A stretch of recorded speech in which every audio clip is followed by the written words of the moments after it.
Muito boa noite a todos vocês.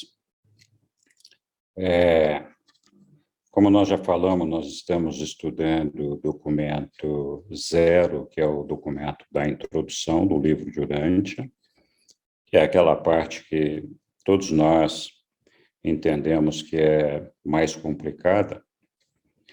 E de fato, ela parece ser muito complicada, porque eu não sei se vocês já perceberam, mas o livro de Urântia, ele tem muitas palavras, muitos termos que são desconhecidos para nós.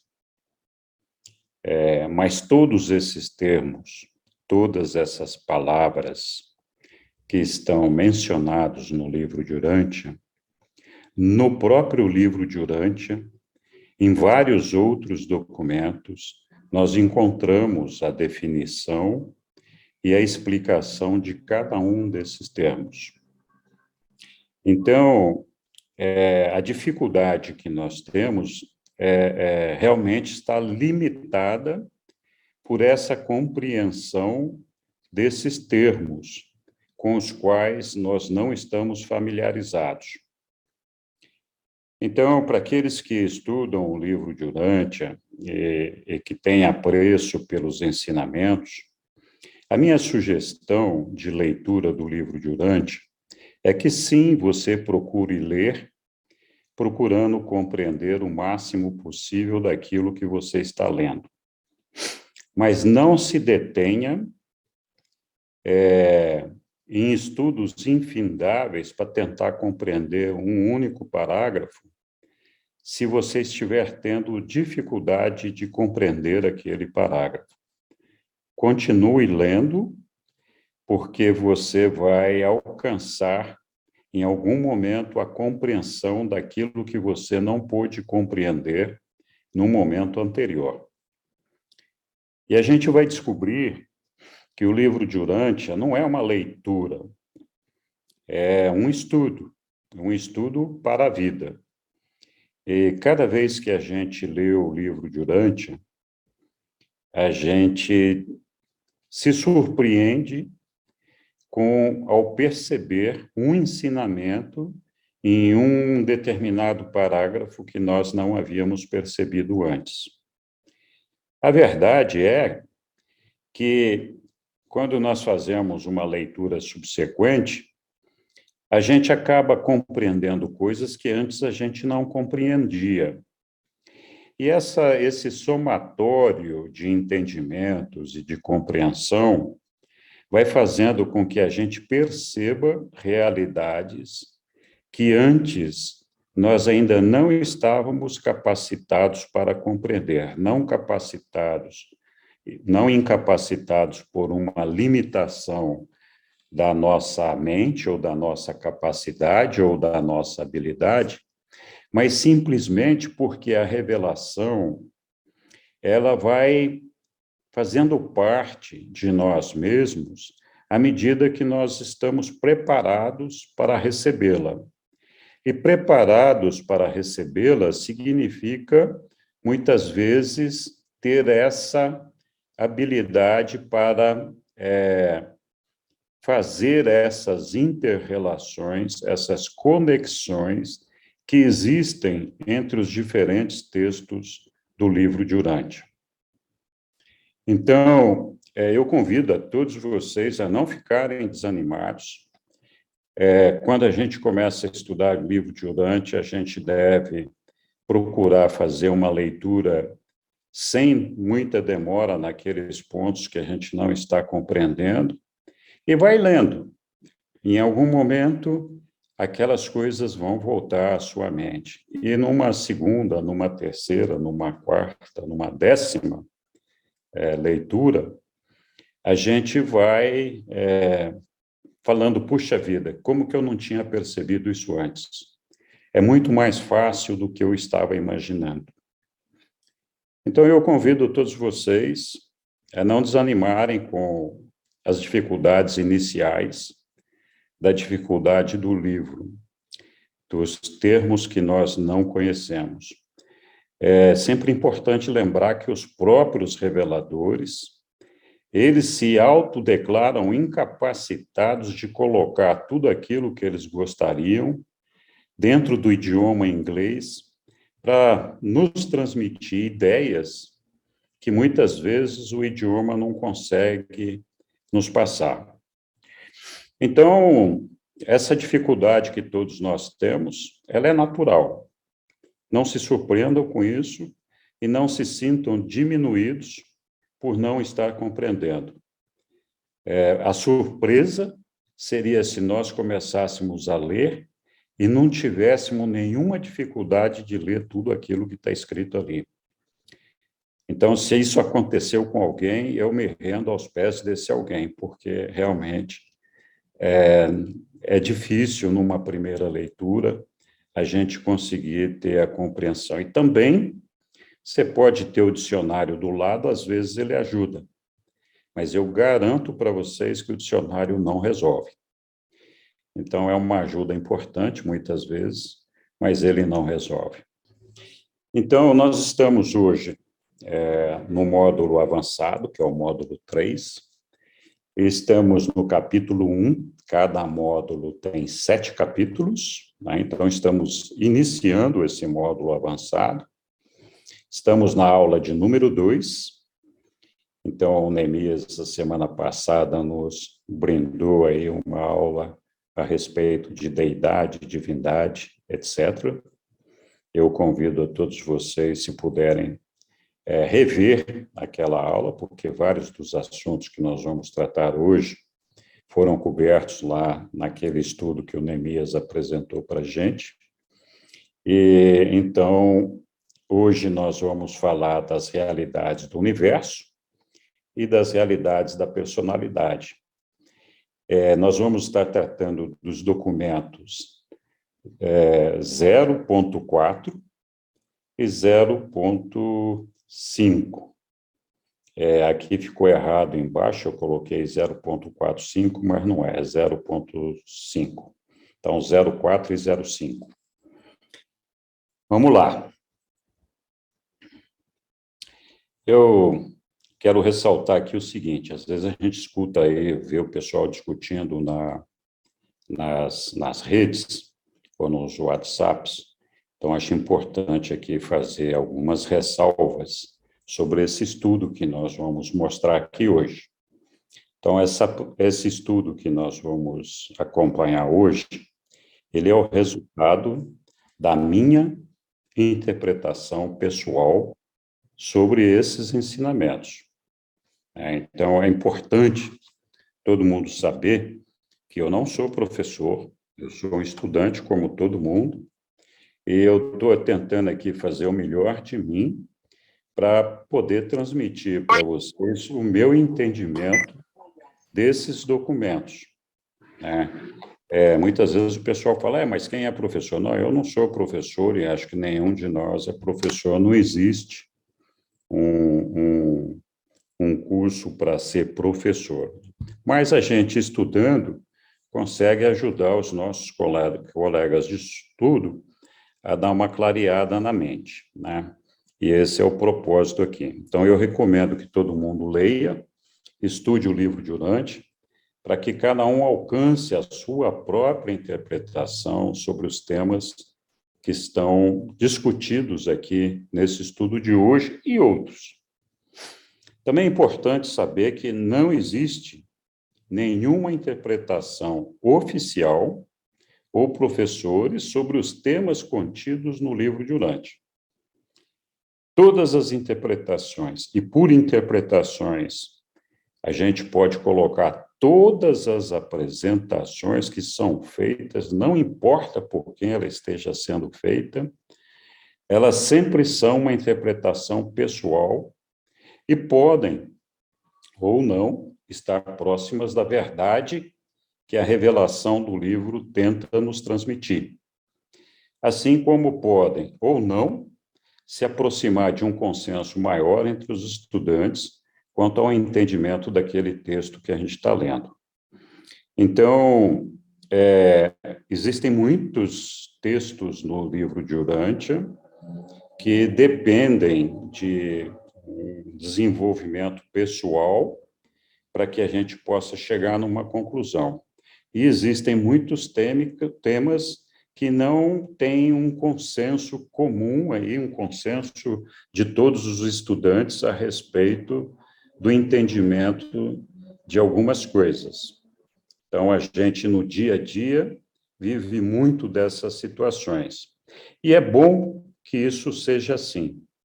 Então, é bom que a gente perceba que existe esses desentendimentos de interpretação quando eles são lúcidos, quando eles não tentam perverter o significado dos textos, ou atribuir aos textos um significado que realmente não tem nenhuma correlação. Às vezes o pessoal também se empolga e tenta atribuir a alguns textos algumas coisas que realmente não cabem. Então, é importante todo mundo ter essa clareza, né? E saber que essa dificuldade existe e não tem nada de errado com isso, é parte disso. Eu espero que esse estudo de hoje, assim como o da semana passada, nos ajude a todos nós a entender um pouquinho melhor a coisa. Então, nesse slide aqui, eu estou dizendo o seguinte, que primeiro, lá no título do slide, né, fora de Deus, não existe nada. Deus é a origem da realidade. Então, vários documentos, vários textos, vários parágrafos no livro de Urantia nos alertam sobre isso, né? Que fora de Deus, não haveria uma coisa tal como a realidade. O Pai distribui incessantemente a energia, a luz e a vida. Eu achei curioso a maneira como o revelador colocou aqui, que o Pai distribui incessantemente a energia, a luz e a vida. Vejam que o revelador se restringiu a 3 tópicos, né? Como sendo da fonte e da origem do Pai. A energia, a luz e a vida. E qual é que é a diferença entre esses 3 pontos? Por que o revelador colocou que a energia, a luz e a vida? Então, com relação à energia, e muitas vezes, para a gente compreender esses detalhes, é que a gente precisa ter o conhecimento de outros pontos do livro e outras revelações que estão correlacionadas para a gente poder entender isso. Então, por exemplo, a luz não é uma energia. Por que ele falou a energia e a luz? Por que ele não falou só a energia? Por que ele falou a vida? A vida é uma forma de energia. Por que ela não foi classificada naquele item energia? Então, às vezes, a gente lê esses tópicos assim e a gente não presta atenção. Mas, olha, por exemplo, quando ele fala de energia, em vários capítulos do livro da Revelação, os reveladores nos contam sobre alguns tipos de energia, que é a energia física, a energia mental, a energia espiritual e a energia conferida ao circuito da personalidade. Então, esses 3 pontos, esses 4 pontos de energia, eles estão exaustivamente debatidos e estudados no livro de Urantia. E aí, o revelador vem e fala, o Pai distribui incessantemente a energia, a luz e a vida. Então, quando ele fala da energia, ele está falando dessa energia física, mental, espiritual, o circuito da personalidade. Ora, e com relação à luz, o que ele está falando? Ele está falando com relação à luz, da luz material. A luz material, sim, tem uma correlação com a fonte da energia física. Assim como a nossa luz, a nossa lâmpada, tem uma correlação com relação a isso daí. Mas o que o revelador quis ressaltar com esse ponto da luz é a luz do discernimento intuitivo e intelectual. Desculpe. E a luminosidade do espírito. Nós, muitas vezes, falamos, olha, essa pessoa é iluminada. Uhum. É lógico que essa pessoa não está ligada na tomada. Ela é iluminada porque ela tem uma luz de discernimento intuitivo e intelectual que faz com que ela perceba realidades, perceba coisas que a maioria das pessoas não percebe. Mas essa luz, ela é igualmente distribuída para todos os mortais. E a fonte dela é o Pai. E de que forma essa fonte é distribuída para nós? Através do ajustador do pensamento que está lá na mente de cada um de nós. Ele que traz, ele que busca nos trazer essa luz do discernimento intuitivo e intelectual. A luminosidade do espírito diz respeito justamente ao seu esplendor, à sua realidade luminosa de sua presença, que a gente, infelizmente, dentro do nosso corpo físico, nós não conseguimos perceber. Mas todo espírito tem uma luminosidade própria. E essa luminosidade não está vinculado a nenhuma fonte de energia, como uma tomada elétrica, por exemplo. Então, e a vida? A vida, todos nós sabemos que ela provém do Pai. Ninguém, absolutamente ninguém, tem a menor ideia de como dar vida a alguma coisa. Então, você pode conseguir reunir todos os elementos do corpo humano, né, e tentar fazer com que esse corpo ganhe vida. Ele não vai ganhar vida se Deus não conseguir vida, não conceder vida a esse corpo. Então, essa realidade da fonte da vida, ela vem do Pai. E ninguém sabe como que ela funciona. Então, o Pai, ele distribui incessantemente essa energia, a luz e a vida. E sem Deus, não haveria absolutamente nada como a realidade. Então, essa é uma ideia importante da gente ter presente na nossa mente. Deus, o Pai, é primordial. O que quer dizer primordial? Primordial diz respeito ao primórdio. É o primeiro, o originário, de primeira importância, é capital.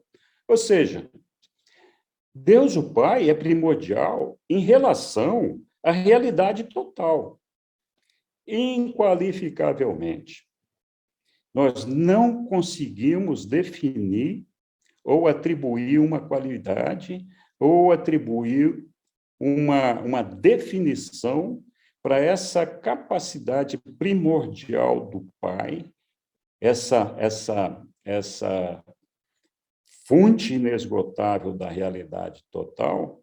Nós não conseguimos qualificar isso daí, como que isso acontece, escapa à nossa compreensão humana. Na aula passada, nós vimos que o Pai, que é um dos 7 absolutos, é a primeira fonte e centro, e é infinita e eterna. Portanto, é limitada ou condicionada apenas pela volição. Volição é o ato de fazer alguma coisa, de desenvolver alguma coisa por vontade própria. Então, o Pai, ele está limitado apenas pela volição dele, pela vontade dele, daquilo que ele deseja fazer. O Pai é primordial em todos os domínios. Nós vimos com o Neemias, na aula passada, alguns desses domínios, os deificados e não deificados, pessoais ou impessoais, factuais ou potenciais, finitos ou infinitos. Alguns desses pontos nós vamos rever um pouquinho mais à frente aqui, então não se aflijam com isso. Então, o Pai é primordial em todos esses domínios, né? Deificados é que diz respeito às deidades e às personalidades, não deificados diz respeito às coisas, né? Pessoais ou impessoais, factuais ou potenciais, finitos ou infinitos. Nenhum ser ou coisa nenhuma, ou nenhum ser ou coisa, nenhuma relatividade ou finalidade existe, exceto em relação direta ou indireta com a primazia da primeira fonte e centro, ou independência dela. Então, aqui, mais uma vez, é reafirmado que fora de Deus não existe nada. Também não há personalidade fora de Deus, o Pai. É importante a gente gravar essas coisas. Por que é importante essa questão da personalidade fora de Deus? Porque existe na crença popular, existe na religião evolutiva, a ideia de que existe o demônio, de que existe o mal, de que existe o diabo, e que essa personalidade, o diabo, o demônio, seja lá quem for, é uma personalidade concorrente com o Pai. Estaria em competição com Deus. Seria a outra face da moeda. Aqui o que nós estamos aprendendo é que não existe outra face da moeda. Só existe personalidade oriunda do Pai. O Pai é uma personalidade e apenas ele concede personalidade. Ele é a fonte e a razão da existência de todas as personalidades. Ele não está concorrendo com ninguém, ele não tem ninguém disputando o lugar dele em lugar nenhum. Ele não está nem um pouco preocupado com isso. Então, é importante a gente saber que nenhuma personalidade, nenhuma pessoa pode superar ou criar uma realidade fora da realidade de Deus, o Pai. É por isso que diz lá que nada existe fora de Deus. Então, assim, as pessoas que estão fora dessa realidade, elas têm um destino único, que é deixar de existir. Porque se a realidade é Deus, se a realidade é o Pai, quem não se enquadra nessa realidade, não é obrigado a fazê-lo, a gente tem a opção de não aderir à realidade do Pai, nós temos que cair fora, a gente vai ser eliminado desse sistema. É muito simples. A minha opção é, eu participo ou eu estou fora. Estou fora significa extinto, né? Então, eu poderia contar grandes histórias sobre isso daqui, mas eu vou me limitar aqui, porque senão depois o nosso tempo não dá. Muito obrigado, Chuchu. Ainda, o Pai, Deus, confere a realidade de existência a todas as coisas e todos os seres. Nós já falamos disso lá atrás. O infinito é usado para denotar a plenitude. Esse é um aspecto importante para a gente prestar atenção. Quando a gente fala de infinito e infinitude, a ideia de infinitude é que tudo que pode existir, existiu ou virá a existir, está inserido nessa infinitude. Então, assim, é a totalidade, é aquilo que é completo e já acabado, vamos dizer assim. Então, assim, se a gente admitisse a possibilidade de que fosse existir alguma coisa que ainda não faz parte da infinitude do Pai, então não é uma infinitude, porque como assim? Você não pode somar alguma coisa à infinitude. Ela existe lá, está completa e engloba tudo que a gente possa imaginar, do passado, presente, futuro, eterno, etc. Então, eu falei assim, não, mas e essa experiência que nós estamos vivendo aqui? Nós estamos vivendo uma experiência evolutiva de perfeccionamento que, para nós, mortais, não está completado. Então, o Neemias, na aula anterior, ele também abordou a questão do aspecto existencial e potencial, ou experiencial. Então, a deidade absoluta, Deus, ela é existencial, ninguém criou, ela é daquele jeito que está lá. Ali atrás, nós falamos, olha, essa deidade está limitada ou condicionada apenas pela volição, pela vontade dela de experienciar alguma coisa, por exemplo, esse caminho de perfeccionamento, de partir da imperfeição para a perfeição. Essa vontade, ela é definida dentro do absoluto, do eu sou, como um potencial de realização. Esse potencial significa o seguinte: já cobre tudo aquilo que está planejado para acontecer, desenvolver, se factualizar e ser terminado. Só que o Pai, Deus, ele vive fora do tempo e do espaço. Então, para ele, isso já aconteceu. Esse potencial que está colocado dentro da infinitude já é uma realidade dentro da infinitude. Ela não está completa ainda para nós aqui no ambiente finito, mas dentro do tempo de Deus, que é a eternidade, que é a ausência do tempo, isso aí já está completo, já aconteceu. Então, não existe nada, absolutamente nada, que não esteja incluído dentro dessa infinitude. E aqui, de novo, nós temos que voltar naquele ponto, se Deus é infinitude, se ele engloba tudo o que a gente possa imaginar do passado, do presente e do futuro, mais uma vez nós enfatizamos que fora de Deus não existe nada. Então, qualquer coisa que a gente imaginar, ou faz parte dessa infinitude, ou não existe.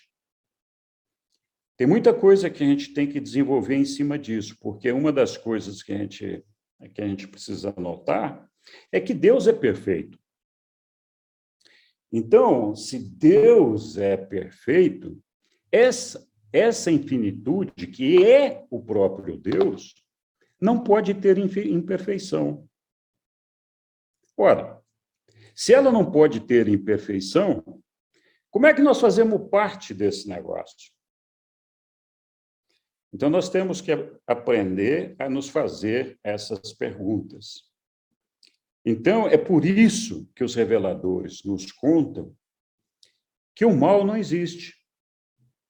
O mal, ele é uma coisa que acontece, ele é uma realidade temporária, naquele momento em que está acontecendo, mas ele não faz parte de Deus. E, por isso, ele se perde, ele é rejeitado na eternidade, ele é rejeitado na infinitude.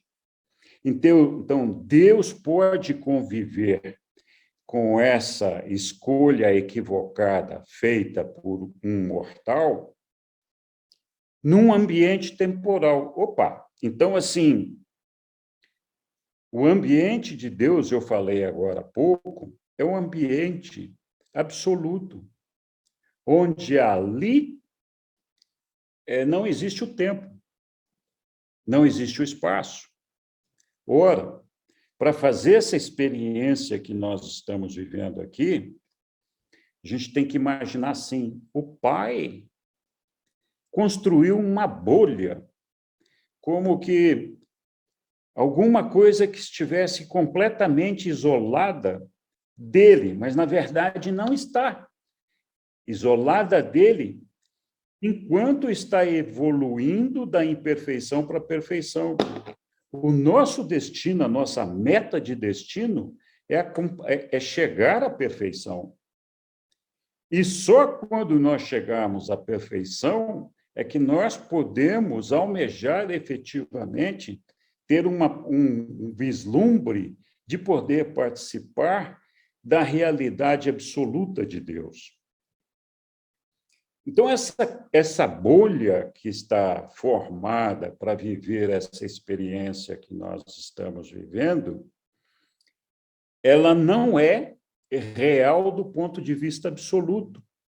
Ela é uma situação temporária para permitir essa experiência de uma maneira que a gente possa se desenvolver e alcançar a perfeição, porque de outra forma não seria possível isso. Então, se Deus, o Pai, o absoluto, é perfeito, nele não cabe a imperfeição. Qualquer imperfeição que a gente veja ao longo da nossa existência é uma irrealidade, está afastada da realidade de Deus. E, por isso, ela é temporária e tende a desaparecer na eternidade. É importante a gente guardar essas ideias. Ok, vamos continuar. Existem 3 fases de realidade. E, além dessas fases, existem alguns níveis de realidade. Essas 3 fases estão divididas basicamente em 3 aspectos. Estão em coisas, em personalidades e aquilo que é interassociado, está entre coisas e personalidades. Como que é isso? Nós temos uma descrição lá que diz que a realidade ela acontece diferencialmente em diversos níveis do universo. Diferencialmente quer dizer o seguinte: as coisas acontecem de uma forma e a personalidade acontece de outra forma. Então, essa realidade, ela acontece, esse perfeccionamento acontece de forma diferente para as coisas e para as personalidades. E também para aquilo que eles chamam de interassociado, que nós vamos ver daqui a pouco, todas essas coisas. Essas realidades que acontecem de maneira diferente, que nós podemos questionar se a tradução está correta ou não, mas a ideia é essa: as coisas se factualizam dentro de uma lógica diferente daquela lógica do que acontece com o perfeccionamento das personalidades, mas elas estão interrelacionadas. E acontecem em diversos níveis do universo. Ora, o que vem a ser o universo? Então, os reveladores eles falam muito de universo central, universo mestre, etc, etc, etc. Mas, às vezes, eles não fazem referência nenhuma, eles só falam, como estão falando aqui, em diversos níveis do universo. Bom, vamos ver o que eles querem dizer com isso. Então, o universo, o que compreende o universo? O universo inclui o nível absoluto, que eu simbolizei aqui, com essa geometria oval aqui. Na verdade, o nível absoluto não tem uma geometria, é um ambiente que não tem limites, não tem referência, é o ambiente de Deus, da deidade, o eu sou, que não tem tempo e não tem espaço. Então, assim, aqui eu coloquei ele limitado, mas, na verdade, ele não tem limite, é o ambiente do Pai, de Deus, do eu sou. Esse nível que se chama absoluto faz parte do universo. Também faz parte do universo a Ilha do Paraíso, que também é absoluta. Nós vamos falar um pouco mais da Ilha do Paraíso, mas a Ilha do Paraíso é parte desse absoluto. Além disso, nós temos o universo de Avona, que é o universo perfeito de Avona, a primeira criação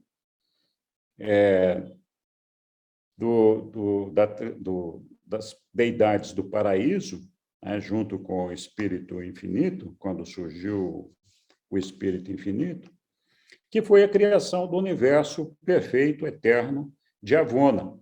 Mas ele não é parte do ambiente absoluto. Ele é um ambiente, um universo perfeito, eterno, mas não é um ambiente que faz parte do absoluto. Em volta desses ambientes, da Ilha Eterna do Paraíso e de Avona, nós temos os 7 superuniversos. Todos nós já ouvimos falar disso e já sabemos do que nós estamos falando aqui. Em volta desses 7 superuniversos, nós temos os 4 anéis exteriores. Então, vejam só, o universo compreende o absoluto, o nível absoluto, a Ilha do Paraíso, Avona, os 7 superuniversos e os 4 anéis exteriores. Isso se chama universo, ou seja, o próprio Deus, o eu sou, o absoluto, é o próprio universo, porque ele é infinitude, ele tem tudo dentro dele, ele é que domina todo esse espaço, ele é o universo, na verdade. E esse universo, ele inclui coisas e pessoas, né? Ele funciona como um palco, uma arena, onde tudo vai acontecer, onde todos os elementos do palco, iluminação, figurinos, etc., vai estar tudo lá, objetos, e também as pessoas que estão atuando nesse palco, né? Então, o universo é isso.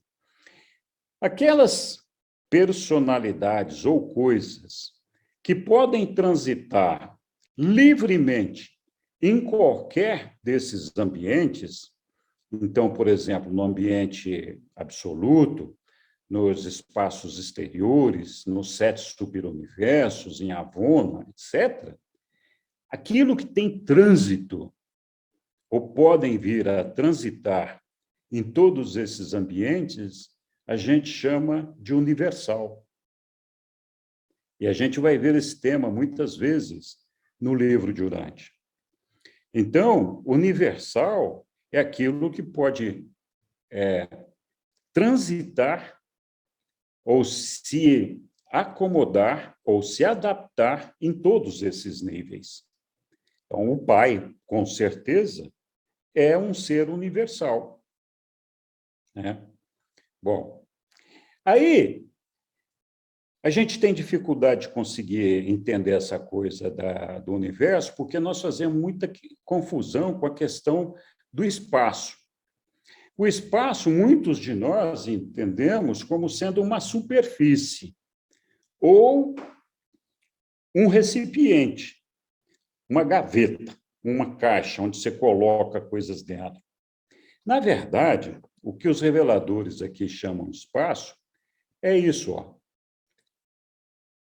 O espaço, para os reveladores, é aquilo que engloba o Avona, os 7 superuniversos e os anéis exteriores. Isso é o espaço, esse ambiente todo, independentemente de ter um planeta ali, ou de ter uma esfera, ou alguma coisa física ali, porque aquilo que está entre os planetas, esse espaço vazio que a gente vê entre os planetas, faz parte do espaço, é denominado espaço. Então, o que ficou fora do espaço? Só o absoluto, porque lá no absoluto, o absoluto está fora do tempo e fora do espaço. Então, todo o resto do universo, que engloba a Vona, os 7 superuniversos e os 4 anéis exteriores, estão contidos no espaço. A Ilha do Paraíso e o nível absoluto estão fora do tempo e fora do espaço. Muito bem. Mas, dentro do nível do espaço, eu pintei aqui de um laranja ou uma cor meio amarronzada aqui, sei lá que cor que é essa. Esse ambiente que está representado pelos 7 superuniversos, além de ser parte do espaço, nele acontece o tempo. É ali que está o finito. Então, os 7 superuniversos fazem parte daquilo que é denominado pelos reveladores espaço, e é onde acontece o tempo e é o ambiente finito. E dentro do ambiente finito é que acontece a realidade do desenvolvimento das criaturas finitas, dos mortais, que somos nós, de perfeccionamento, de partir da imperfeição para a perfeição. Então, aí nós temos esse espaço dos 4 anéis exteriores, onde acontece a transcendência do tempo. Então, é uma experiência diferente. Então, eu falei lá atrás de uma bolha criada para que a gente pudesse desenvolver a nossa experiência, e é como se, assim, dentro do ambiente do absoluto, Deus tivesse criado um túnel que nos levasse até os 7 superuniversos, e ali, dentro dos 7 superuniversos, isolado por esse túnel, estivesse, então, o espaço-tempo. E esse túnel seria aquele caminho que permite sair do ambiente absoluto para chegar no ambiente finito, e é chamado, então, de absonito, que é a transcendência do tempo. Ok. Acho que isso aqui é suficiente para a gente entender a ideia de universo e um pouquinho de onde nós estamos colocados nele. Então, essa realidade factualiza-se diferencialmente, então, acontece de maneira diferente para coisas, personalidades e os interassociados. Em diversos níveis do universo. Nós já vimos o que é o universo. Vimos os níveis também, né? Temos ali o finito, o absoluto, outras realidades nós vamos ver mais para frente aqui. A realidade, ela origina-se na evolução infinita do Pai Universal. Nós já falamos disso lá atrás, e por meio dela. E é realizada em 3 fases primordiais, nos muitos níveis diferentes de factualização do universo.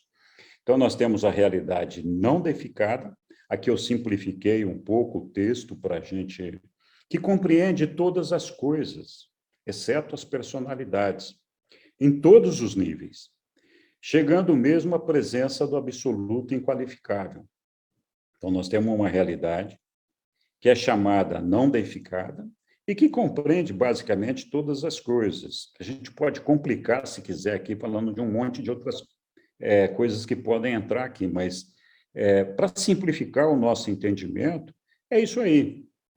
Existe a realidade deificada, que abrange todos os potenciais infinitos da deidade, indo de baixo para cima, em todos os domínios da personalidade. Então, nós estamos falando aqui da realidade da personalidade, que parte do finito menos elevado, por exemplo, nós, mortais, ao mais alto infinito, indo até mesmo à presença do absoluto da deidade. Aí nós temos uma terceira realidade, que é a terceira interassociada, ou seja, que não diz respeito especificamente a coisas e que não diz respeito especificamente a personalidades, mas é uma realidade interassociada dessas duas. A realidade do universo, ela é supostamente deificada, ou não deificada. Mas existem os seres subdeificados. Existe um vasto domínio de realidade interassociada, em potencial ou em factualização, que é de identificação difícil. Grande parte dessa realidade coordenada está englobada nos domínios do absoluto universal. Então, infelizmente, aqui eu não vou poder me aprofundar muito nessa questão do absoluto inqualificável, do absoluto das deidades, do absoluto universal. Nós vamos ter uma aula sobre isso, um estudo sobre isso. Mas, basicamente, a fonte das coisas provém desse absoluto inqualificável, de alguma forma. A fonte das personalidades vem desse absoluto da deidade. E aí, essa realidade interassociada é basicamente aquilo que acontece no nível intermediário entre o tempo e o absoluto, ou seja, lá no absoluto, onde nós vamos tratar de várias criaturas derivadas, então, que não são criadas e são derivadas, e que vão conosco viver uma experiência de transcendência do tempo, e que tem, basicamente, uma origem, principalmente ali no absoluto universal. Ok. Isso posto, vamos falar um pouquinho do conceito, diferenciais e relacionamentos sobre essas realidades. Então, o conceito primordial, nós já vimos o que é primordial, de realidade original, é o seguinte: o Pai inicia e mantém a realidade. Ele é a fonte da realidade. Ele começa e ele sustenta essa realidade. Por isso o livro Os Reveladores conta que o Pai, ele é o criador e o sustentador de tudo que existe no universo. Os diferenciais primordiais de realidade, nós já falamos o que significa esses diferenciais primordiais, que é basicamente a maneira como se desenvolvem as coisas e as personalidades. Então, os diferenciais primordiais de realidade são os deificados, personalidades, e os não deificados, e que estão ali contidos, os deificados, no absoluto da deidade, e as coisas, os não deificados, ou as não personalidades, no absoluto inqualificável. Aí a gente fala assim, olha, o Pai, Deus, o absoluto, ele é, ao mesmo tempo, a infinitude. Então, é eternidade e infinitude. Aí, para fazer uma relação entre, por exemplo, o finito e o infinito, entre as coisas e as personalidades, que, sendo que em algum momento essas personalidades, ou algumas dessas coisas, escapam daquela infinitude, lembram? Eu falei da existência de uma bolha para permitir que a gente fizesse isso. Então, como que um ser infinito é como tentar colocar, por exemplo, o oceano em um copo d'água?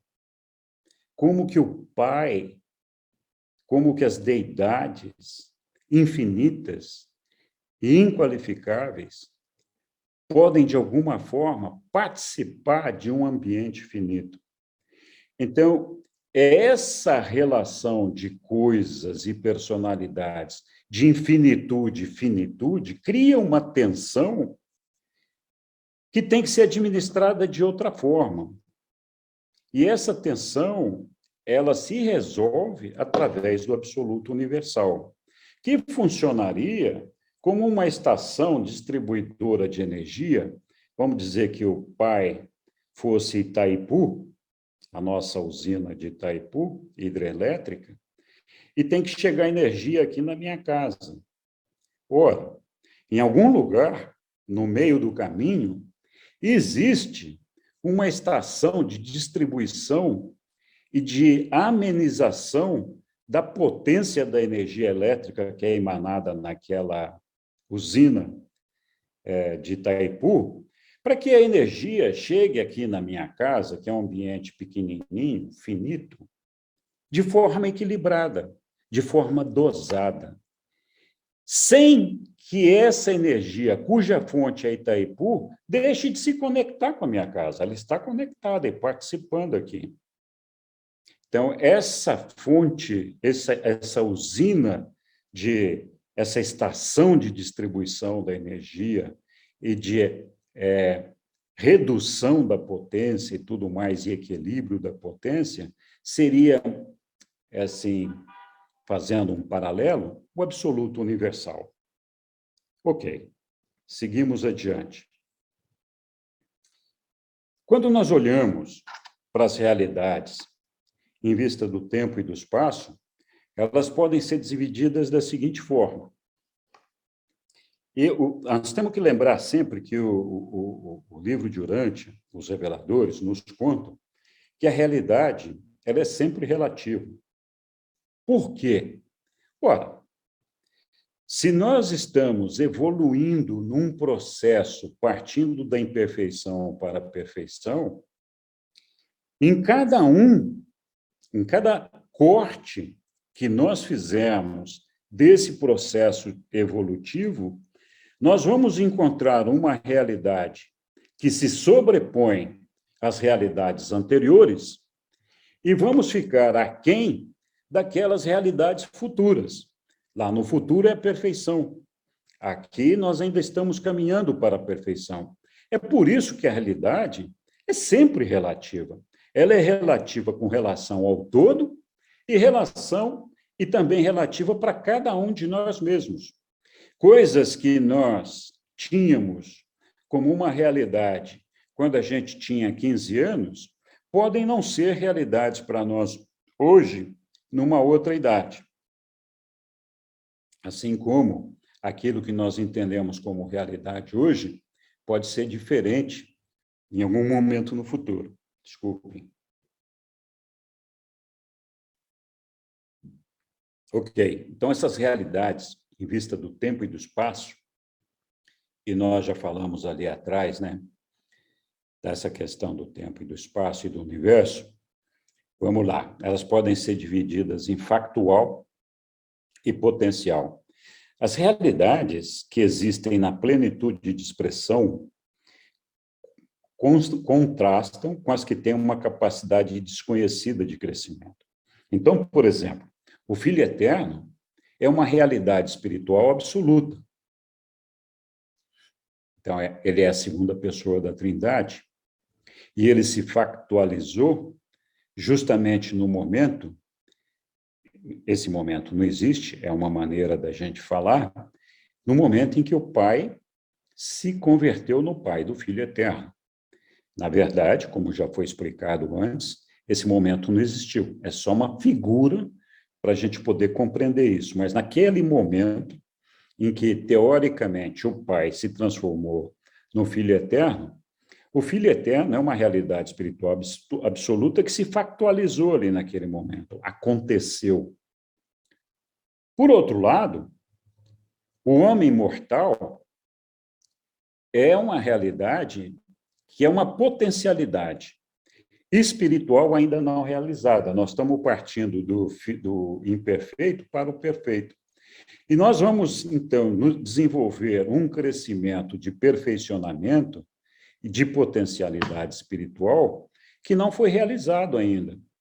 Então, é potencial, está acontecendo. Algum dia vai ser factualizado. Aí essas realidades, elas se dividem em absoluta e subabsoluta. Nós já vimos lá atrás, as realidades absolutas são existenciais na eternidade. As subabsolutas são projetadas em dois níveis, absolutas e finitas. Não sei se vocês se lembram, nós falamos aqui, né? Então, esse aqui é o universo, tem uma realidade que está fora do tempo e do espaço, que é a realidade absoluta, e tem uma realidade que é subabsoluta, porque não faz parte do absoluto, que compreende o absoluto e o finito. Então, essas duas realidades são as que são chamadas aqui de subabsolutas. Então, as absolutas são realidades, são relativas com respeito ao tempo e à eternidade. E as finitas são realidades que são projetadas no espaço e factualizadas no tempo. Então, aqui as absolutas, elas são relativas porque elas atravessam o espaço, né? Elas participam do espaço, mas elas têm que superar o tempo para chegar à eternidade. Em algum momento a gente vai estudar mais isso. Aí tem a questão de existencial e experiencial, que eu já falei, a deidade do paraíso existencial. Nós já falamos disso. O supremo e o último, que são as deidades que estão em desenvolvimento, o Neemias abordou isso na aula anterior, são experienciais, eles estão acontecendo. A realidade pessoal e impessoal, a expansão da deidade, a expressão da personalidade, a evolução do universo, estão condicionados pelo ato de livre-arbítrio do Pai. Nós já falamos, o livre-arbítrio do Pai, a volição dele, é que promove a realização de todas essas realidades, ou o acontecimento dessas realidades, que separou os significados e os valores mente-espíritos pessoais da realidade factual e da potencialidade. Então, de um lado, nós temos no existencial aqueles valores, significados que estão centrados na figura do Filho Eterno, e, de outro lado, as coisas centradas e inerentes à Ilha do Paraíso. Então, de um lado, ele separou o que é pessoal através das personalidades, cuja figura modelo é o Filho Eterno, cujo objetivo de todas as personalidades é ser semelhantes, se espelhar no Filho Eterno para alcançar o Pai e alcançar a perfeição do Pai, e, de outro lado, as coisas centradas e inerentes à Ilha do Paraíso, que formam as realidades materiais e físicas do universo. Outra coisa interessante, né? A realidade do paraíso e da ilha. Quantas vezes nós lemos o livro de Urântia e falamos em paraíso e ilha do paraíso? Paraíso não é sinônimo de ilha do paraíso. É por isso que, às vezes, a gente faz confusão quando a gente lê as coisas. Tá? Então, vamos ver aqui o que diz aqui, né? Os reveladores, eles definem paraíso como um termo que inclui os absolutos pessoais e não pessoais de todas as fases de realidade do universo. Então, tudo que é pessoal e não pessoal, todos os absolutos pessoais e as fases de realidade do universo estão centrados ali no paraíso. O paraíso pode designar todas as formas de realidade.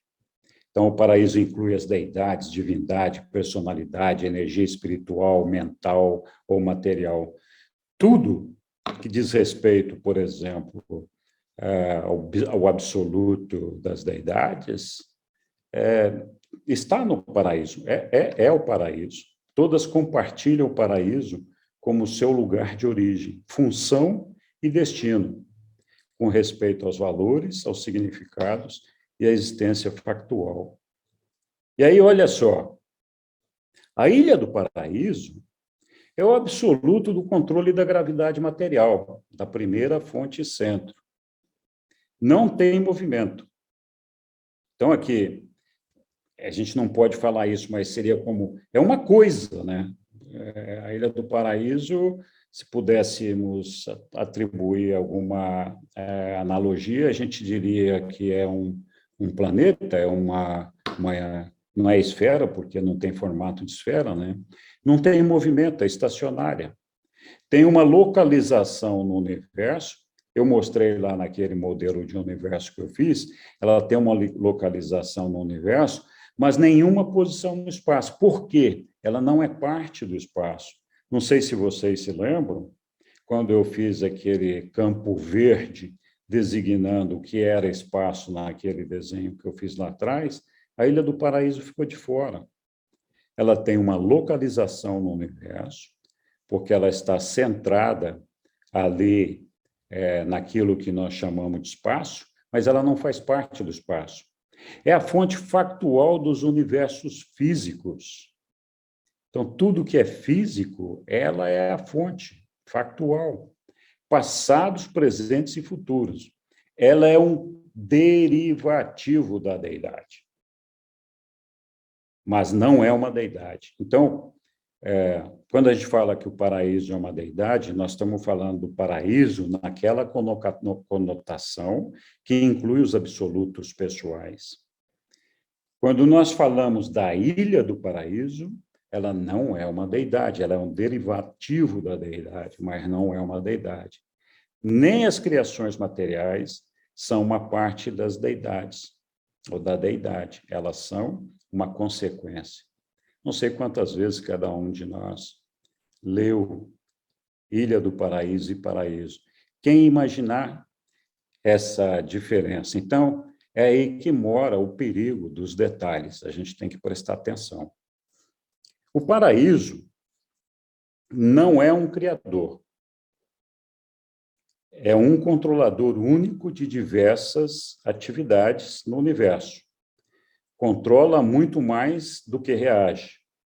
Em todos os universos materiais, o paraíso exerce influência sobre as reações e a conduta de todos os seres que têm algo a ver com a força, a energia e o poder. Não percam a próxima aula do Neemias, que ele vai falar disso.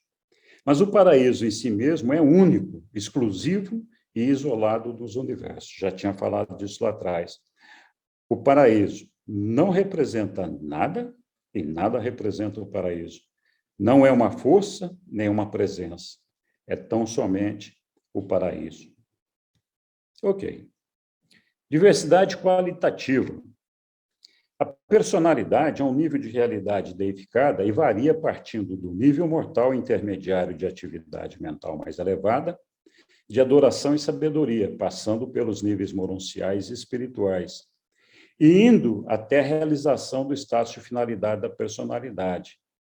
Então, basicamente, o que nós estamos falando aqui, esse é o processo evolutivo. A personalidade é um nível de realidade deificada.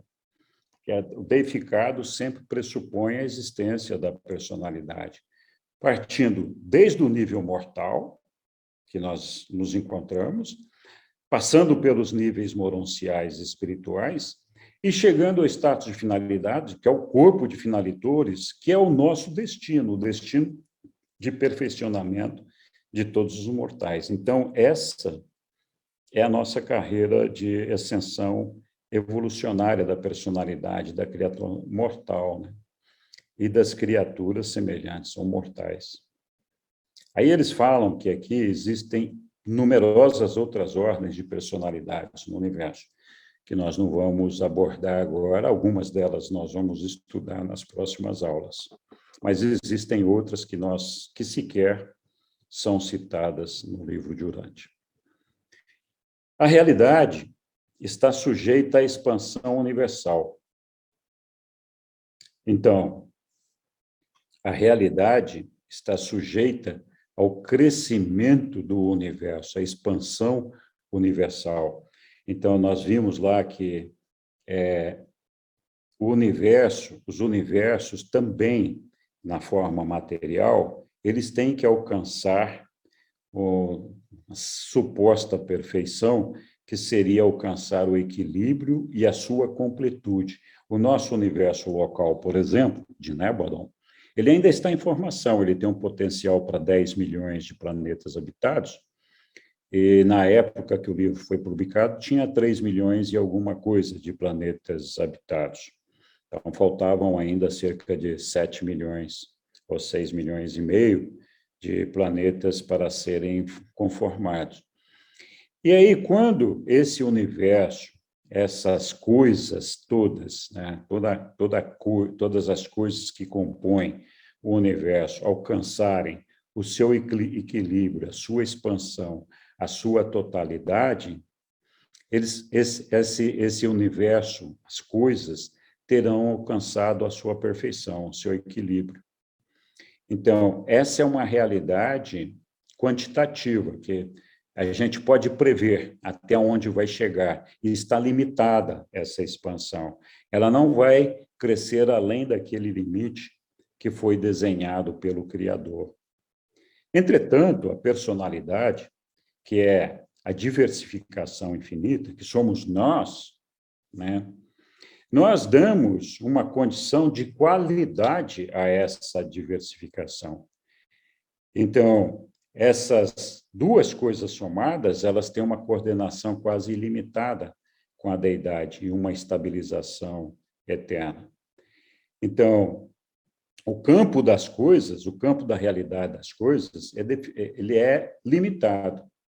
Mas não existe limitações para a evolução progressiva das realidades da personalidade. Ou seja, nós vamos sim alcançar a perfeição possível de ser alcançada no ambiente finito e integraremos o corpo de finalidade no paraíso algum dia. Mas ainda assim nós não teremos chegado no limite da nossa evolução progressiva. E essa é a grande diferença entre as coisas e a personalidade. As coisas têm uma expansão limitada, um crescimento previsível daquilo que vai acontecer. A personalidade, como ela dispõe do livre-arbítrio, ela tem um potencial de crescimento infinito, de evolução infinita. Então, a nossa realidade está sujeita a essa expansão universal, enquanto que a personalidade, a diversificação infinita. Vocês se lembram? A personalidade, cada um de nós que recebe a personalidade do Pai, é uma personalidade única e unigênica, não existe uma duplicata dela em parte alguma do universo. Nos níveis experienciais alcançados, todas as ordens ou valores de personalidades são associáveis e mesmo cocriacionais. Então, nós somos criaturas co-criadores, já que nós estamos evoluindo e criando, além de nós mesmos, ajudando a criar outras coisas e outros seres, por exemplo, o Supremo. Nós somos uma parte do desenvolvimento do Supremo. E aí eles falam aqui que até mesmo Deus e o homem podem coexistir em uma personalidade unificada, como foi o caso do nosso Micael, quando esteve presente aqui entre nós e viveu a vida dele como filho do homem e filho de Deus. A diversidade qualitativa, que é representada, então, pelas personalidades, são todas as ordens e fases subfinitas da personalidade que são realizáveis por associatividade e são potencialmente co-criadoras. Então, o pré-pessoal, que é o caso do nosso ajustador do pensamento, que é pré-pessoal, o pessoal, que somos nós, e o suprapessoal, que, por exemplo, o nosso Micael, são todos, ou a nossa deidade, lá do paraíso, estão todos ligados entre si pelo potencial mútuo de empreender coordenadamente na realização progressiva e na capacidade co-criadora. Então, quando a gente fala do cétuplo, por exemplo, é um exemplo muito bom desse potencial mútuo de empreender coordenadamente. O cétuplo também vai ser estudado em algum momento, e o Neemias já falou dele lá atrás. Mas nunca o impessoal, aquilo que não tem personalidade, transmuta-se diretamente em pessoal. A personalidade nunca é espontânea, ela é uma dádiva do Pai do Paraíso. A personalidade é supraimposta à energia. Então, a personalidade deveria dominar a energia. E ela é associada apenas a sistemas vivos de energia. Então, não existe sistemas que não sejam sistemas vivos de energia, que sejam dotados de personalidade. Já a identidade pode estar associada a formas não viventes de energia. Esse negócio aqui é um pouquinho complicado, porque como você tem uma coisa que não é uma personalidade, que tem identidade. Mas, por exemplo, um elemento químico que tem as características da sua composição química, possui essa identidade. Ela é sempre a mesma para aquele elemento químico, né?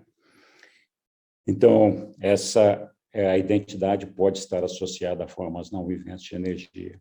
E o fato da gente ter personalidade não quer dizer que a gente possa viver sem uma identidade. A personalidade, para poder cumprir o seu papel, ela obrigatoriamente tem que ter uma identidade associada a ela. Nós vamos falar mais disso no futuro. O Pai Universal, ele é o segredo, tanto da realidade da personalidade, quanto da outorga e destino da personalidade. Então, ele é o segredo da nossa realidade, ele nos concede a realidade, e o nosso destino de personalidade é o Pai Universal. O Filho Eterno é a personalidade absoluta, é o segredo da energia espiritual.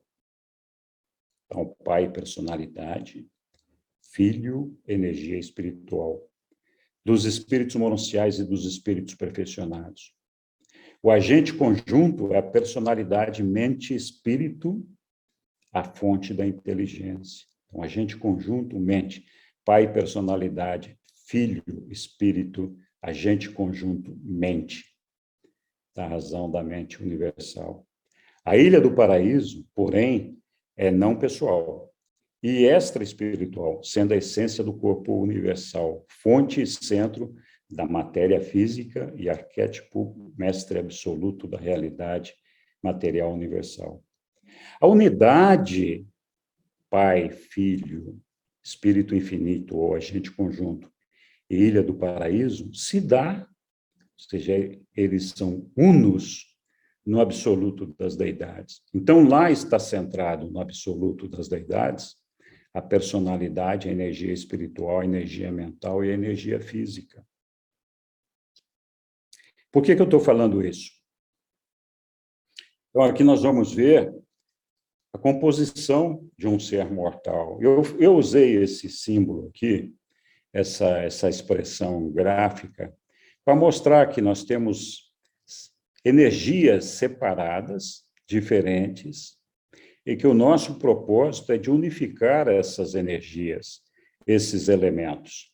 E eles têm uma prevalência, uma ordem que deve acontecer essa unificação, partindo daquele que controla tudo, que é a personalidade. Eu simbolizei aqui no campinho ao lado aqui uma imagem de personalidade,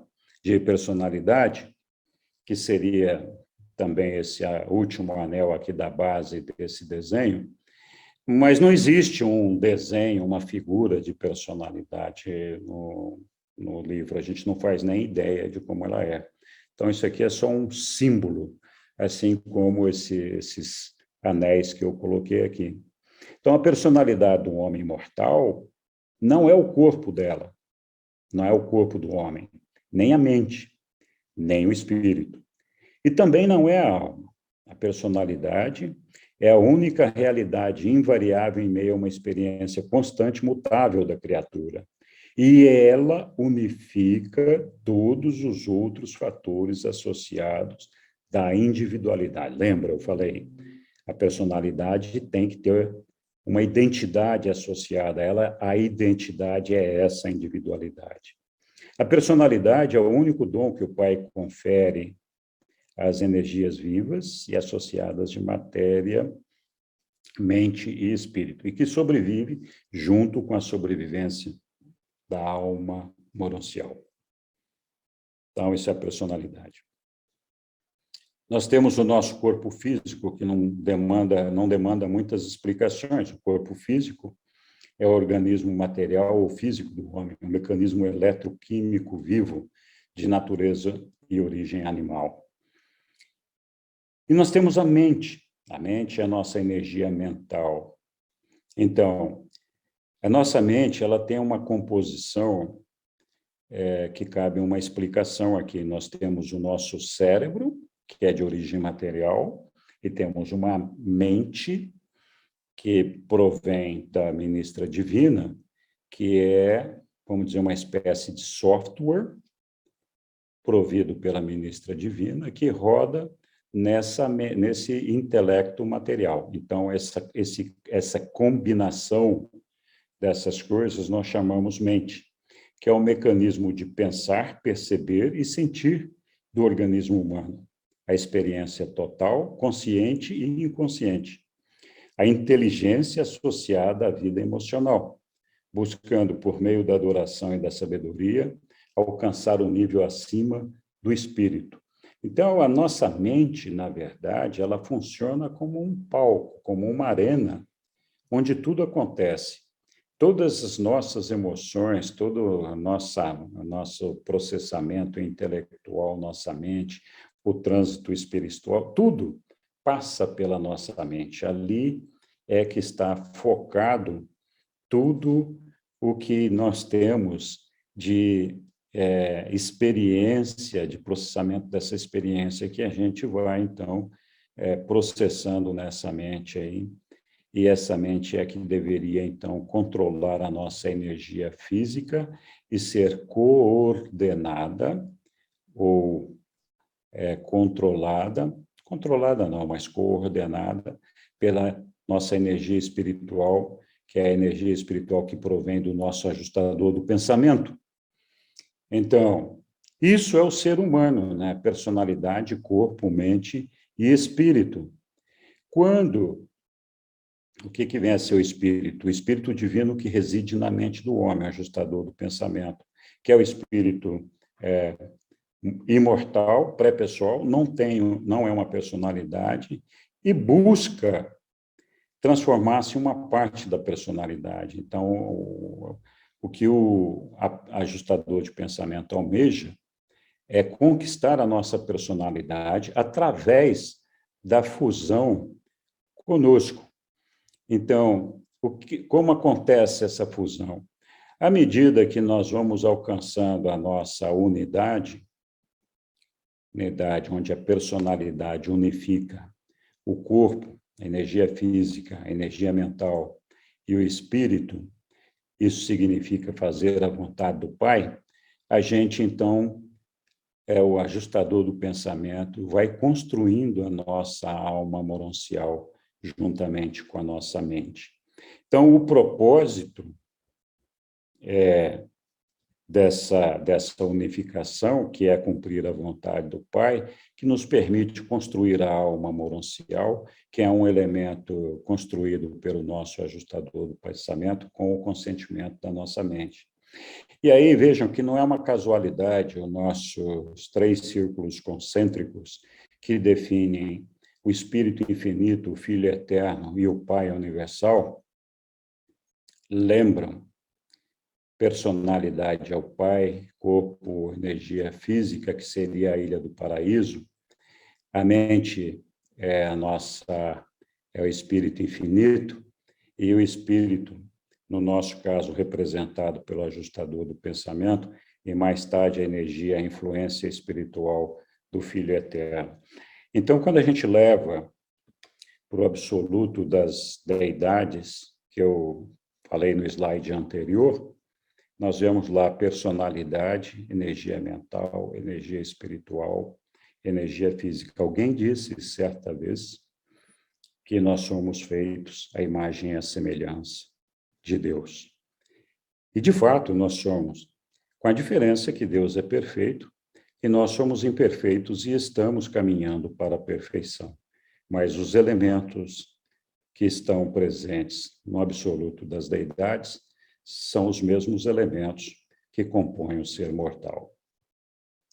Então, aí fala da alma, né? Então, fala da realidade espiritual, à medida que a criatura mortal escolhe cumprir a vontade do Pai no céu, assim o espírito que reside no homem torna-se o Pai de uma nova realidade na experiência humana. Bom, isso aqui eu já falei. E, a partir daqui, então, eu recomendo a todo mundo que vá conferir tudo o que eu falei aqui, lá no livro de Urante. Leia com prazer o livro de Urante para conferir todas as coisas que eu falei aqui e chegar na sua própria conclusão.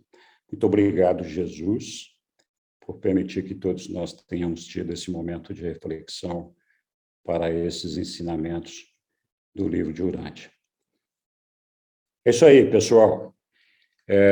Não sei se eu compliquei ou se eu ajudei a esclarecer. Eu espero que tenha ajudado a esclarecer. Fiquem à vontade para falar e explicar, enfim, fazer perguntas, comentários, divergir.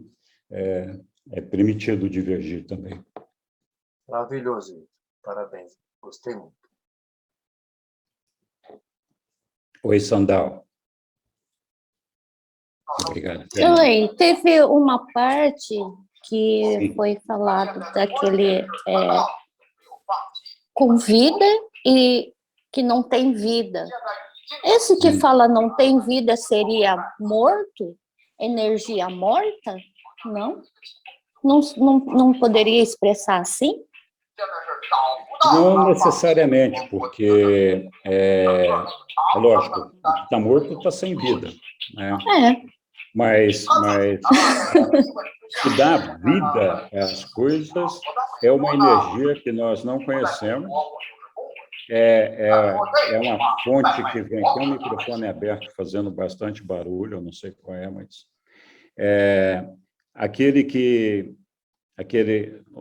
aquela energia que vem do Pai e que concede vida, né? Então, você veja que o fato da gente ter um corpo, por exemplo, que tem todos os elementos químicos ali, a gente não consegue ressuscitar. Mas Jesus, por exemplo, ressuscitou Lázaro. Não Jesus. Jesus pediu ao Pai e o Pai concedeu a ele essa graça. Quem ressuscitou Lázaro não foi necessariamente Jesus, mas sim o Pai. Então, o Pai é a fonte da vida.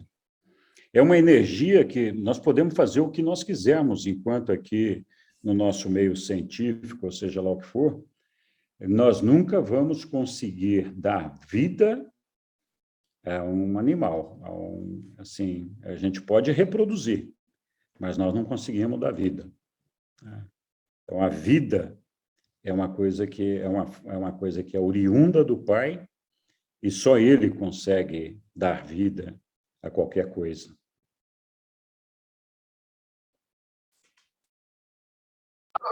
E o não vida, não há vida, então colocar como morto não está muito certo mesmo, né? Não está certo. Não está certo, não.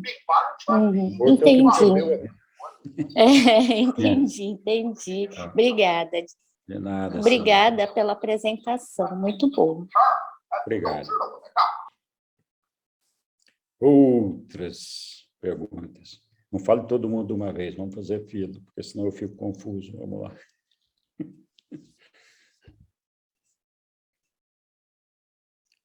Ou eu fui bom demais, ou ninguém entendeu. É isso que eu estava pensando. Você falou que ia ficar fácil, ficou fácil, ninguém tem pergunta. Então, falei que... Henrique, só... Posso César, falar? É pode. uma dúvida que eu tenho desde ontem. Esse ser que vive aqui conosco, que tem a síndrome de Down, né? Ele tem personalidade, né? Ele tem. Ele tem. Quando ele vai para Morôncia, ele vai conseguir mudar essa forma de ser, ou seja, ele vai adquirir um novo, como se dizia assim, o caminho dele, porque aqui ele está limitado, não é isso? Ele está limitado porque ele tem a deficiência mental, né? Mas lá na Moronça, ele vai conseguir mudar essa forma para seguir o caminho? Olha, assim, a personalidade ela é concedida para qualquer ser que tenha capacidade de escolha, que tenha, então, uma energia física e mental, com potencial espiritual. Então, todos os seres humanos, em princípio, se enquadram nessa condição. Mesmo quando você tem uma capacidade mental relativamente limitada, e quando eu falo relativamente, é que a capacidade de escolha seja preservada, então o indivíduo tem que, no mínimo, ter a possibilidade de reconhecer a Deus no seu coração e fazer uma escolha por ele. Isso, a maioria das pessoas com síndrome de Down consegue fazer. De outro lado, todos nós, quando então temos essa capacidade, podemos fazer a escolha por Deus, nós temos chance de ressuscitar do outro lado. O que acontece é que as pessoas que têm alguma limitação mental, por alguma razão, não necessariamente só por conta da síndrome de Down, pode ser outras limitações de forma mental, elas geralmente não fazem a fusão com o ajustador do pensamento. Elas fazem uma fusão, geralmente com o espírito infinito, né, com o espírito do universo local, na verdade, e elas permanecem no universo local, servindo ao universo local. Então, claro, eles vão servir numa condição mental, eu suponho que melhor que a que eles tinham aqui, todas essas deficiências mentais provavelmente seriam superadas, mas estariam servindo no universo local fusionados ao espírito. Alguns, dependendo de alguns seres, dependendo do ser ou da criatura, ele se fusiona com o filho, e aí o âmbito de trabalho dele é no universo, no superuniverso, não só no universo local. Então, só se fusionam ao ajustador do pensamento aqueles que têm capacidade plena de escolha, que têm uma mente perfeitamente sadia. Então, esses são aqueles que têm potencial de se fusionar com o ajustador do pensamento. Apesar disso, todos os seres mortais que têm uma energia física e alguma capacidade mental recebem o ajustador do pensamento. Por quê? Para poder ressuscitar do outro lado, é preciso uma alma. E essa alma só pode ser construída pelo ajustador do pensamento com a anuência da nossa mente. Então, todos os seres, indistintamente, todos os mortais, em princípio, recebem um ajustador do pensamento para o desenvolvimento dessa alma, o que não significa que, mesmo que ressuscitem do outro lado, vão se fusionar a esse ajustador do pensamento. Sim, Jorge. Obrigado. Ana, eu só ia complementar para o César, e você colocou muito bem também, mas em muitos lugares a gente lê no livro de Urete que as crianças, que muitas vezes precocemente deixam o corpo físico, elas continuam a ser criadas. Tem locais específicos lá no mundo das mansões e outros mais, onde é que a gente, às vezes, os próprios pais depois vão ajudar na criação desses seres, né, na complementação da sua necessidade. Então, o universo procura nunca perder nada, né? Eu vejo alguém como síndrome de Down, alguém que chega a uma certa fase, mas vai precisar complementar lá. Então, tranquilamente, né, isso deve acontecer dessa forma. A gente não sabe de certeza, mas a questão das crianças é dita várias vezes, né, Henrique? No livro lá, como funciona, né? Sim. Obrigado. Obrigado, Jorge. Parabéns pela tua palestra, Henrique. Imagina, obrigado. Tinha alguém... Na realidade, lá no começo me perdi um pouco, mas depois foi encaixando, quando você foi fazendo aquelas comparações, mas tem que rever igual, não adianta. Obrigado. Obrigado. Ângela, tinha alguém mais que tinha levantado a mão antes, mas vamos lá, Ângela. Só uma complementação sobre o síndrome de Down, porque eu tive um contato muito grande. A minha melhor amiga tem uma menina que nasceu 3 meses depois da minha, com síndrome de Down. E depende de em qual divisão de célula que eles se tornaram síndrome de Down. Se é na primeira divisão, na segunda divisão, então é o grau de entendimento, de compreensão, as contas que eles vão conseguir fazer. E essa garota, ela pinta maravilhosamente bem, ela escreve, ela lê, ela vai no Facebook, uma porção de coisas. Só que tem uma coisa muito especial no Down. Eles só têm amor. Eles não têm maldade, eles se magoam, se são maltratados, é lógico. Eles não maltratam ninguém, não têm malícia, é puro amor. É assim, maravilhoso de ver que nós que temos a mente normal, como nós pensamos, nós não temos a capacidade de amar que eles têm. Só isso. Obrigado, Ângela. Era a Ludmila que estava com a mão levantada. E agora o Tonhão também.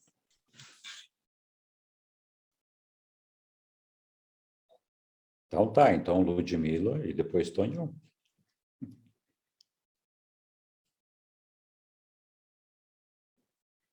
Eu vou falar de programação. Fala, Tonhão, porque a Ludmila acho que está com limitações de áudio.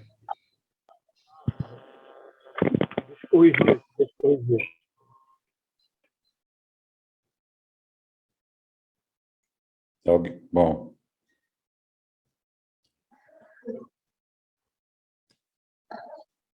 Então vamos lá, algum outro, porque parece que o Tonhão também já Acho que ele está ajustando. está ajustando.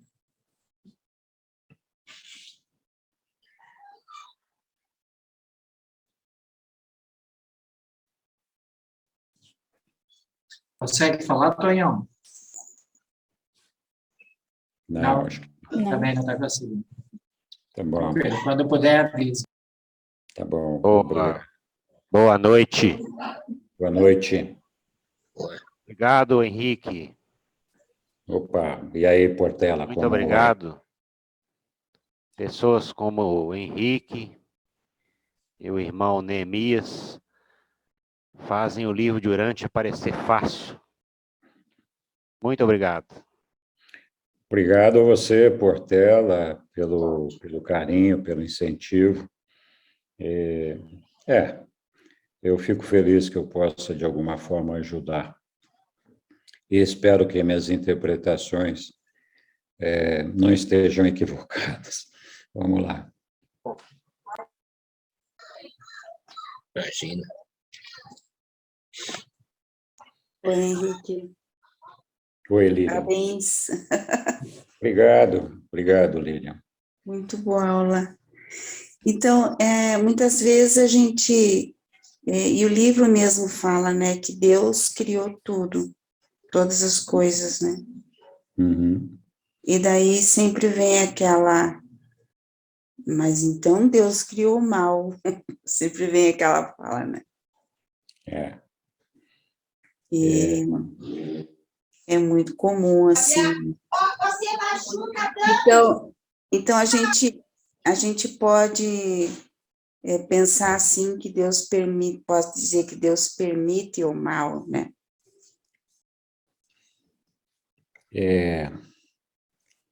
Ou não?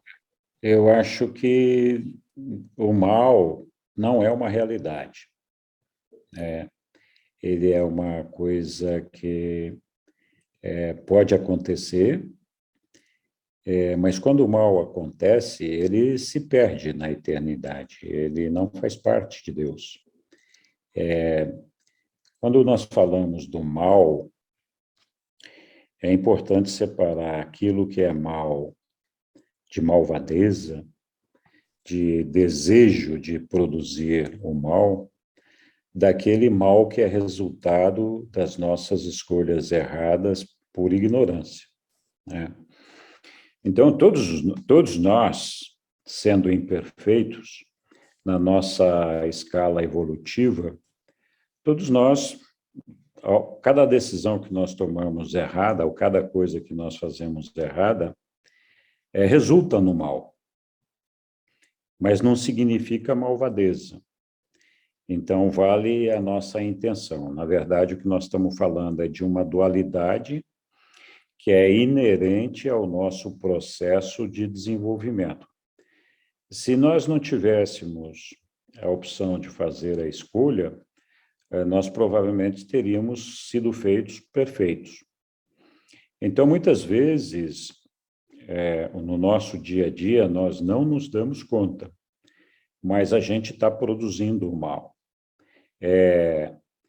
Algumas regras da sociedade, algumas convenções da sociedade podem ser equivocadas e resultar no mal, né? Então, isso acontece. Então, eu já mencionei isso algumas vezes, mas eu acho um exemplo legal e vou falar aqui, alguns de vocês já ouviram.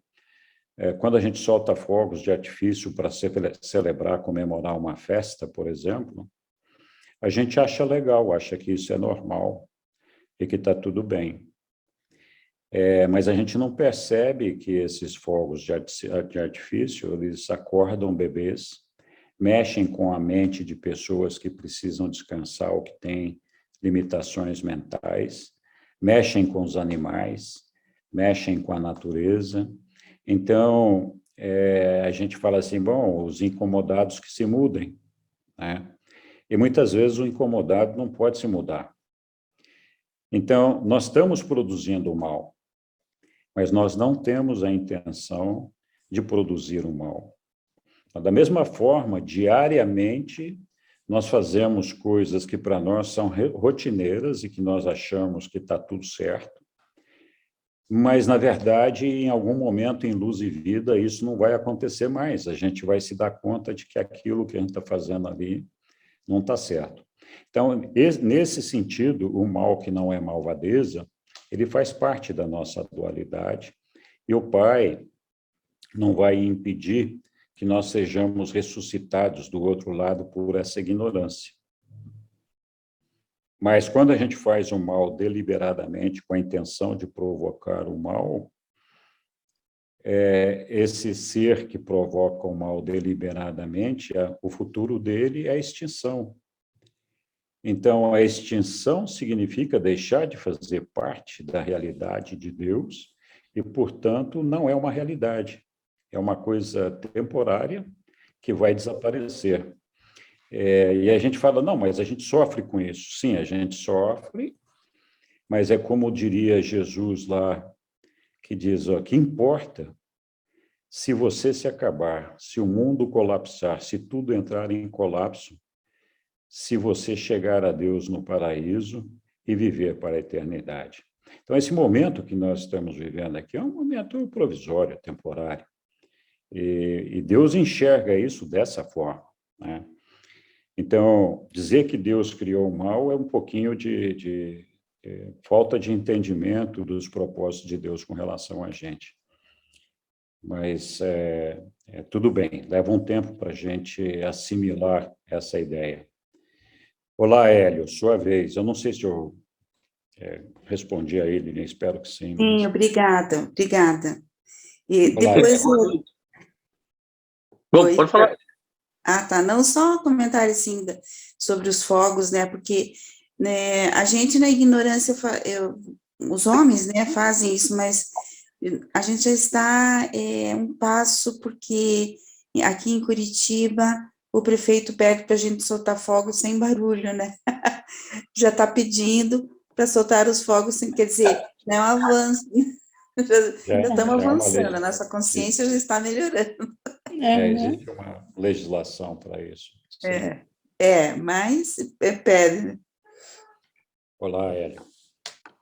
Eu estou vendo, boa noite a todos, parabéns, Henrique, a tua palestra é excelente, como sempre. Mas eu estou vendo que a Isabela e a Yolanda também querem perguntar, eu passo a vez para ela, eu falo depois delas, de repente a pergunta delas é a mesma que eu vou fazer. Tá bom, Isabela. Sua vez, Isabela. Obrigada.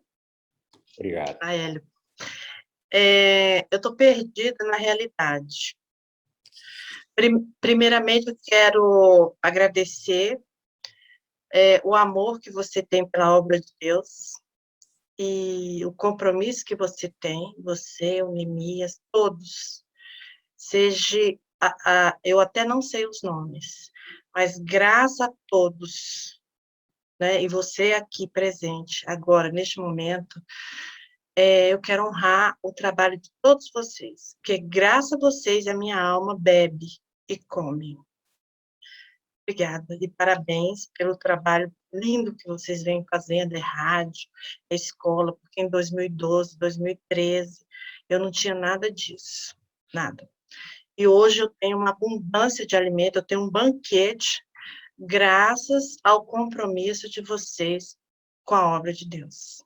E é um exemplo a ser seguido por todos os urantianos. Bom, eu estou perdida na realidade, porque eu já li aquilo ali umas 200.000 vezes, mas ainda vou aprender. A questão eu tenho um universo, né? Eu tenho um universo, eu tenho um espaço, como você colocou. E tudo que existe, ou está dentro do espaço, ou está no universo não qualificado. Então, eu entendo assim, e por outro lado, eu estou numa dimensão fragmentada, polarizada. Então, eu vejo de acordo com a configuração da minha mente, de forma fragmentada e polarizada. Então, eu vejo tristeza, eu vejo alegria, eu vejo mal, eu vejo bem, e assim vai. Até porque, fisicamente, eu tenho 2 cérebros, né? Então, isso também favorece a minha polaridade. Então, eu entendo assim, que aí você colocou que o mal é a quebra de padrões. Então, eu quebrei um padrão cultural, eu quebrei uma crença, e isso pode gerar um mal, né? Então, eu tenho uma visão, você disse, que nós temos uma realidade total e uma realidade individual. Então, eu entendo que a realidade total está espelhada na individual, e a individual está espelhada no total. E nós temos o eu sou. O eu sou, ele é espírito, ele é matéria, e ele é a essência. E nós temos a mesma coisa dentro de nós. Então, tudo que existe, bem ou mal, triste ou não, polaridade ou não, configuração ou não. Então, para mim, isso é Deus. Agora, se é bem ou não, isso também faz parte da minha polaridade. Isso é mal, isso é sombra, isso é luz. Então, assim, não existe mal. Eu sei que Urântia colocou que existe o mal, o Enico, enfim, mas eu vejo como tudo pertencente a Deus. É como se Deus não fizesse diferença. Para ele não faz diferença se é ruim ou não. Então, para mim, tudo faz parte. Ele não criou o mal. Tudo faz parte. O mal, quem diz que ele é mal? Ele é mal. É um outro lugar da energia. É uma outra função energética. Que não quer dizer que é uma coisa ruim. Aí eu estou perdida na realidade. Olha, todo mundo tem as suas dúvidas, na realidade. Nós somos imperfeitos, né, Isabela? Muito obrigado pelas suas palavras. O que eu quero dizer é que o mal não perdura na eternidade.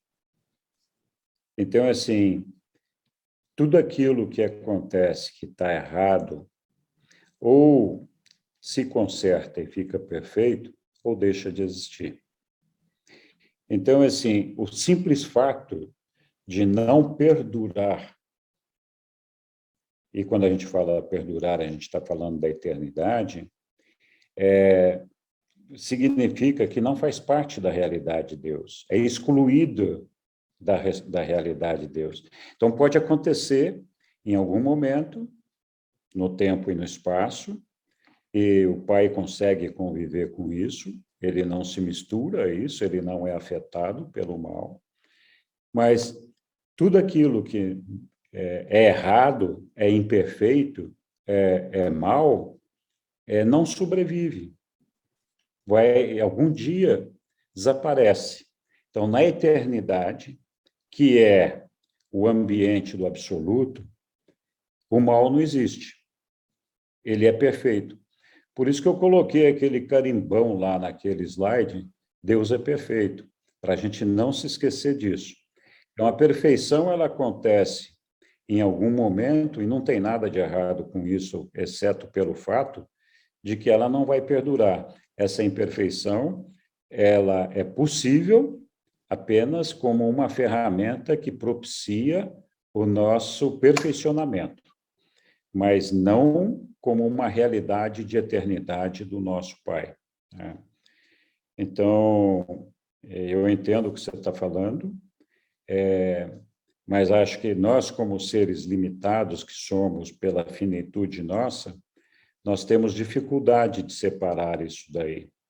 Mas a verdade é que, se nós pensarmos no ambiente do Pai, da eternidade dele, essas imperfeições, elas deixam de existir, elas vão desaparecer, elas são temporárias.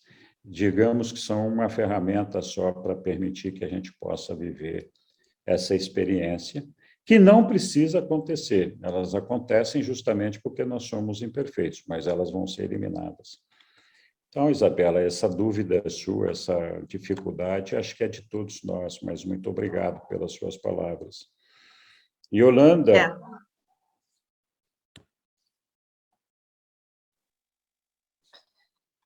Muito legal tua fala.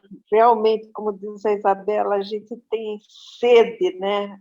A gente absorve tudo e muita coisa ainda por aprender e assimilar, fixar, porque é uma terminologia bem complexa, né? Mas o que eu queria te perguntar é o seguinte: nós estamos num superuniverso. Aqui é Nébadon, né, que nós estamos. Nós passaremos, como dizer, o nosso eu sou, passará a viver em outros superuniversos? Uma pergunta. A outra pergunta: esses superuniversos, eles têm espaço e tempo? São mortais? São imperfeitos esses seres que habitam em outros superuniversos? Isso que eu queria te perguntar. Oi, Yolanda. Sim, olha, os 7 superuniversos, eles são conformados por vários universos locais. Então, nós habitamos um universo local cuja criação é do nosso Micael, e o nosso universo é de Nébadon. E o nosso é o 7º superuniverso. Então, sim, todos os 7 superuniversos têm criações semelhantes a nossas e mais ou menos na mesma quantidade. No total, são 7 trilhões de mundos habitados. Nós vamos fazer uma carreira primeiro aqui no nosso universo local, até nós alcançarmos a fusão com o nosso ajustador do pensamento e recebermos o abraço do nosso criador local, Micael. Daí nós partimos para a nossa evolução espiritual, até atravessarmos a totalidade do nosso superuniverso. Quando a gente completar esse caminho, nós vamos depois chegar até a Ilha do Paraíso, onde nós vamos alcançar o corpo de finalidade, que é o nosso destino, a nossa meta de destino. Como finalitores, nós depois teremos que trabalhar em cada um dos outros superuniversos. Então, sim, nós vamos estar visitando todos os outros superuniversos, que são muito semelhantes ao nosso, não são muito diferentes. Existe uma razão para isso, diferente, por serem superuniversos que estão dotados de uma energia espiritual diferente do nosso. Cada um tem uma energia. Nós não vamos falar disso agora, mas é essa a razão da gente ter que vivenciar todas essas experiências. Então, Yolanda, sim, nós vamos passar por todos esses superuniversos. Muito obrigado. Oi, Aéreo. Pois então, é possível que você já tenha falado na sua palestra de hoje, ou esse seja um tema para as próximas palestras. Eu estava um pouco distraído, porque estava teclando aqui. Mas a minha dúvida tem a ver o seguinte, eu vou tentar ser breve. A parte manifestada de Deus, mesmo na colocação, já posso estar induzindo a erro, mas, enfim, é como eu percebo. A parte manifestada de Deus pode ser chamada parte qualificável, e a parte não manifestada de Deus, a parte inqualificável. Ou seja, Deus é a somatória dos dois, se o que eu disse é verdade. Bom, a gente aprende muito no livro Durante sobre as manifestações de Deus, que a maioria ensina que é Deus se manifestando para menos. Quer dizer, Deus é mais do que aquilo. É uma forma dele ser menos Deus do que ele é Deus. É uma forma dele ser menos perfeito, ele ter limitações. É uma manifestação de limitações. Se o que eu disse é verdade, pode não ser-lo, a minha pergunta: quanto de Deus não foi manifestado ainda? Ele só se deixou conhecer uma fração muito pequena, ou ele se deixou conhecer uma fração muito grande? Provavelmente a resposta é especulativa, mas de qualquer modo eu tenho uma curiosidade enorme se aquela pessoa integral é muito mais do que a gente conhece no livro Durante. Essa é a minha pergunta. Bom, a resposta é sim. O Pai é muito maior do que aquilo que nós podemos imaginar, do que aquilo que está descrito no livro Durante. Os próprios reveladores dizem que, por mais que a gente possa elucubrar e tentar fazer um exercício mental de tentar perceber a realidade total de Deus, nós ainda vamos estar muito distante daquilo que realmente é Deus. Agora, quanto de Deus está manifestado para nós e quanto de Deus não está manifestado, não existe nenhuma explicação ou nenhuma observação a esse respeito nos documentos de Durante. Mas também está claro que aquilo que está manifestado do Pai para nós é aquilo que nossa capacidade, nosso momento nos permite perceber, que não adiantaria tentar revelar nada maior que nós não conseguiríamos absorver. Então, se nós já temos dificuldade de compreender esses aspectos que estão revelados de Deus, eu imagino que outros, então, nós teríamos que avançar alguns milhares de anos para poder compreender outros, mas não tem uma medida para isso, Aélio. Lamento te desapontar, mas não tem essa medida.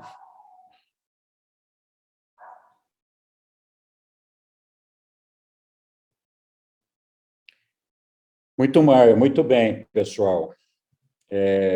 A gente vai falar em algum momento dos absolutos, que eu repito, né, não é só os absolutos, mas todos os temas que estão ali, a gente ainda vai falar e um ajuda a esclarecer o outro, né? Eu sei que permanecem muitas dúvidas, e que quando vocês forem ler o texto lá, vocês vão falar, puxa vida, o Henrique falou que estava mole, mas não está.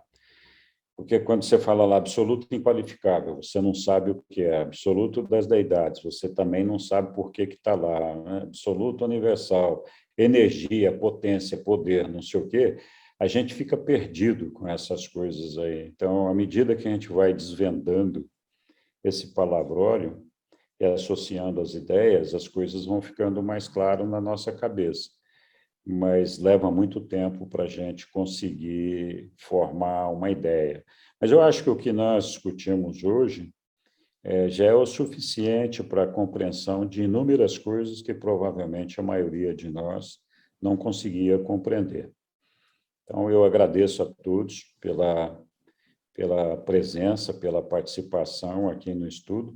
Eu estou à disposição sempre, via WhatsApp, e-mail, da maneira como quiserem, para a gente conversar mais, se quiserem. Muito boa noite a todos, muito obrigado. Não percam a próxima aula, por favor. Venham todos aí, acho que vai ser muito legal para todo mundo. Boa noite, então. Boa noite, obrigada. Obrigada, Henrique, era maravilhoso.